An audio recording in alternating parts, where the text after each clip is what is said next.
Kompolnas itu apa? Diperjelas, Pak. Tugas Kompolnas itu apa sih sebenarnya?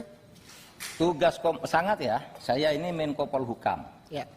Ex officio Ketua Kompolnas. Kompolnas itu ikut mengawasi, memberi rekomendasi tapi saya Menko Polhukam yang harus menerjemahkan setiap yang dikatakan presiden kepada publik. Misalnya gini, kalau sudah presiden bicara ke publik, menteri itu tidak usah tanya lagi. Dan yang saya tanya bukan Menko-nya, Pak. Tugas Kompolnasnya. Seandainya ini kan ex officio, tapi Kompolnas itu pengawas eksternal. Ya. Pengawas eksternal Polri. Eksternal atau internal? Pengawas eksternal Polri. Jadi dia mitra. Ya. Saya waktu ketemu pertama sebagai Kompolnas, saya bilang Kapolri, saya tidak akan menjadi seperti Kompolnas dulu, seperti musuh. Kita kerjasama aja. Kalau kita punya masukan kita sampaikan. Kalau Bapak ada keluhan apa pertanyaan Kompolnas sampaikan. Itu sejak awal Kapolri dilantik saya bilang begitu. Ketemu dengan Kompolnas. Oleh sebab itu kita menempatkan diri sebagai mitra. Oke. Itu aja.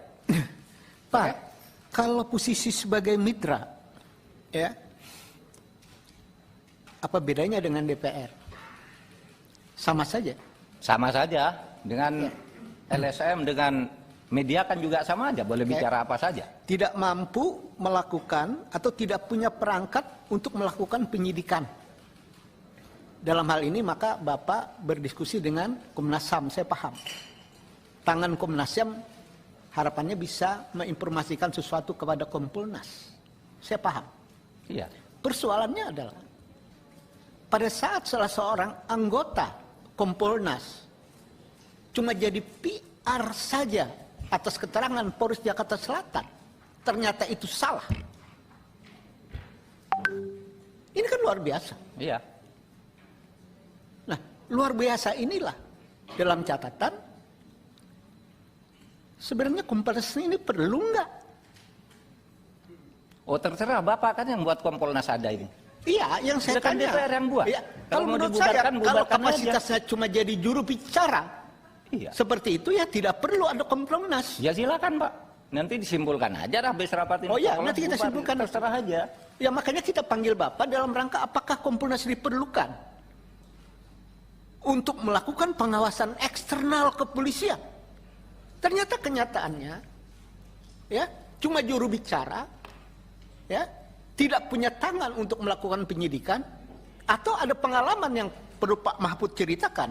Sementara ini ada enggak masukan, catatan itu direspon positif oleh kepolisian? Banyak kasus. Pak. Banyak. Contoh. Oke, kasus KM50 gimana Pak? Bapak pernah bikin catatan itu kepada kepolisian? Saya pernah kirim surat langsung. Ya jawabannya apa? Itu urusan Kapolri. Saya pernah, saya sebagai Jawabannya, Menko Polhukam, tidak ada jawaban ini apapun, nggak hasil penting ya, Pak? penyelidikan tindak lanjuti resmi Pak, tertulis Pak. Ada tindak lanjut nggak, Pak? Boleh dong. Iya boleh. Enggak, Ada kalau tindak soal lanjut nggak, Pak? implementasi di Polri jangan salahkan saya. Loh tidak disalahkan Pak. Kita ini kan bernegara. Yang saya tanya adalah tugas Bapak itu direspon nggak? Kalau tidak direspon maka benarlah tidak perlu ada Kompolnas. Kalau direspon berarti ada Kompolnas. Polri semakin maju kan begitu Pak? Kita Ya, kan silakan. bernegara Pak. Silakan bukan aja menang-menangan. dinilai, Pak. Jadi jangan menang-menangan Pak. Saya menggali ini dalam rangka untuk kepentingan yang saya paham untuk bernegara. Kalau surat-surat Kompolnas tidak dilayani sama kepolisian, buat apa Kompolnas ada? Kan begitu Pak harusnya. Iya. Ini catatan saya nih. Pimpinan, terima kasih.